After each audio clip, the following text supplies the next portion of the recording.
This is Chris Wright, by the way. I know. Chris Wright. Chris Wright, nice to meet you. Couldn't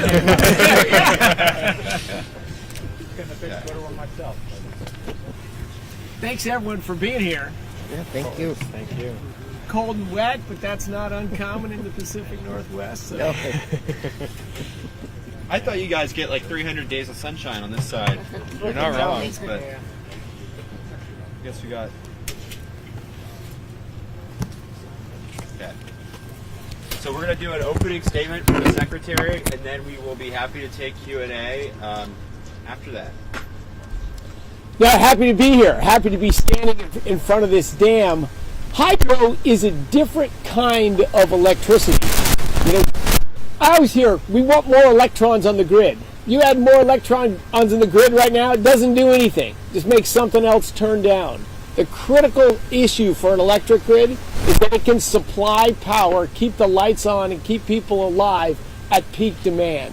Dispatchable power that's there when you need it is high value power. Hydropower that you can ramp up to a high level at the most valuable time of electricity is critical to enable businesses and houses to have reliable power and have affordable power. Washington State, I think, has done most everything wrong in gasoline. It has gasoline prices almost as high as Hawaii and California. Third highest gasoline prices by far in the country, but not in electricity, well below average. Below average electricity prices because of these awesome hydro resources. The Trump administration and myself as Energy Secretary, we are all in 50 states across the country, everything we can do to lower the price of electricity, lower the price of gasoline, lower the price of energy of all kinds. That's what makes people's lives better. That's what makes businesses and opportunities thrive in our country. Thanks for being here. Happy to take your questions. Name and outlet. Chris Wright with NBC Nonstop. You mentioned affordability at the very beginning of the press conference. You mentioned it also in the president as well. Earlier in the week, Trump stated that the affordability crisis does not exist. Why is affordability something that your department is focusing on if the affordability crisis does not exist? I think President Trump was saying that everything his administration is doing since the day he arrived in office is to drive down electricity prices.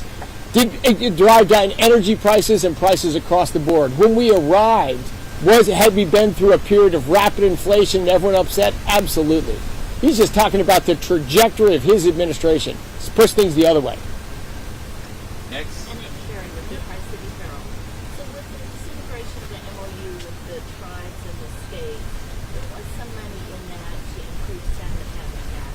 Does this administration have any plans to do anything additionally to try and restore endangered salmon? I can't speak to the specifics of that just because I don't know, but I would say the environment, wilderness, wildlife, and all that, central to our agenda. Absolutely. Dan Hanson, Apple Valley News. How does Ice Harbor Dam here specifically contribute to the administration's goals for affordability and reliable electricity? You have an existing asset, right, that can deliver 600 megawatts, just that one dam behind us, and it's one of four that's already built. And as I said, it is high-value electricity. It can deliver it when you need it, but it's not flooding onto the grid when you don't need the electricity. So the hydropower assets in Washington State and the Pacific Northwest are why you've got well below national average electricity prices here. Trump administration wants to do everything we can to keep it that way. We want the thriving economy in Washington State and affordable electricity prices, everywhere and always. Greg Mason clearing up. Oregon conservation groups filed an injunction in October calling for increased spills at 8 federal dams that energy experts and public power think might cause increased risks of blackouts. Do you see the federal government re-engaging with public power and the tribes on perhaps finding a solution to this, or do you see this playing out in the courts? Well, look, there's litigation that's going on right now, and I won't speak about that litigation. But of course, what's the overwhelming goal of the Trump administration is to lower energy prices and make life better for all Americans across the country. Does the administration care about the environment and wildlife? Absolutely. And that's what common sense is required. I think so much of the environmental agenda, I had to resign from the board of an environmental group to take this job. So much of the environmental agenda has been hijacked by just climate craziness. People that don't understand climate change and that don't understand the energy system have hijacked all the energy and all the resources away from real environmental issues, and have gone in an unproductive direction. We're trying to bring common sense back, better environmental outcomes, better price, affordability, job opportunity outcomes for the American people. And I think as you look at the state of gasoline prices today, I think you can see President Trump's agendas working. Any other questions here? Yeah, Connor responds with the Seattle Times. You said we're looking for dispatchable energy. These are already existing, they're dispatchable, same with maybe natural gas or coal plants. But wouldn't it be worth exploring more wind and solar as battery technology improves and becomes more efficient? Yeah, batteries are key to increasing the value of wind and solar. Absolutely. You know, today we've got less than 10 minutes of storage from batteries across the country. In fact, 96% of all the energy storage we have in the United States is dams right there. It's from water. And we're not ending wind and solar, just 33 years of subsidies. Shouldn't that be enough? So solar, I think you'll see developers continue to pursue, but they should compete on a level playing field by using renewable portfolio standards, as so many states have done. All the states with renewable portfolio standards, on average, their electricity prices are 30% higher than the states that don't have renewable portfolio standards. So our vote is for lower electricity prices, not higher electricity prices. But if they find a way in the marketplace to compete and deliver reliable, affordable electricity, fantastic. I'm all for it. Isn't the administration shifting more of those subsidies back towards fossil fuel stuff? What subsidies are those? There are no meaningful subsidies on fossil fuels. I read that all the time, and I'm always telling people, what is the subsidy? What is the subsidy?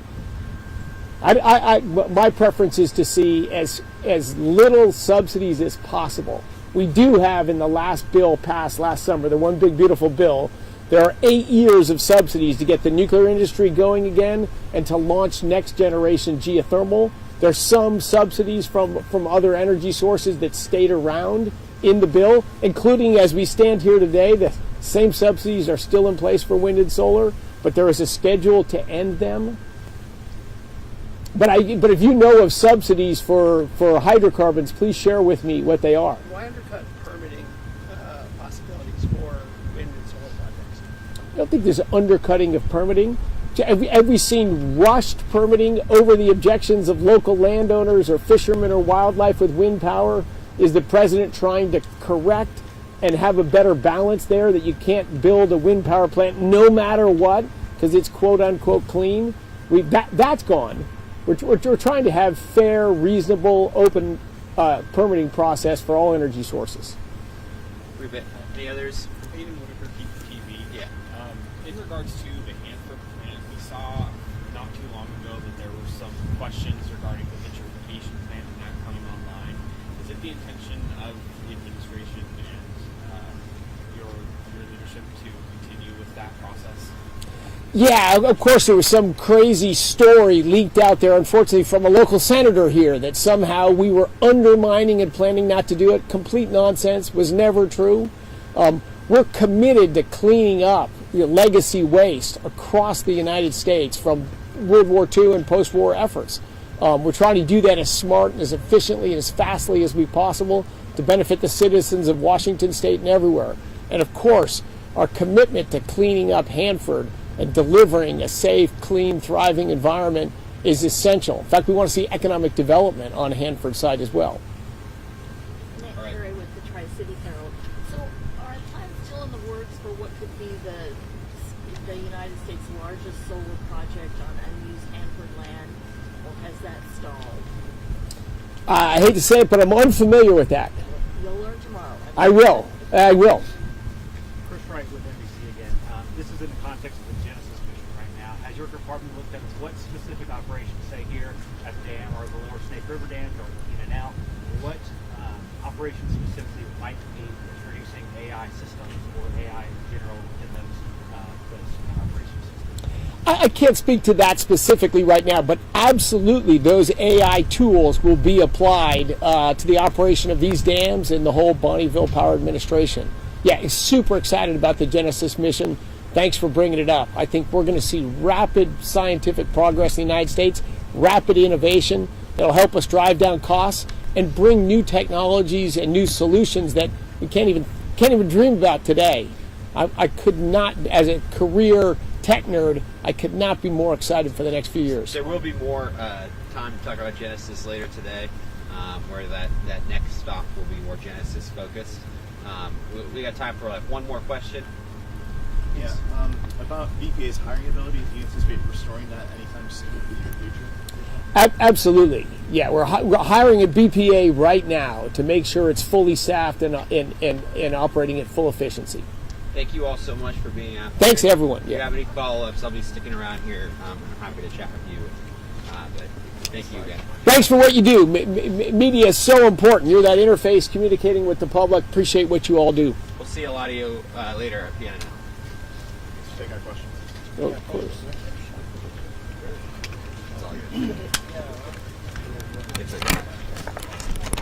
Yes.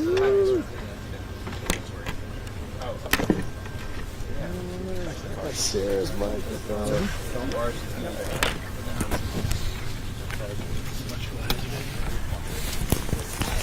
Yeah.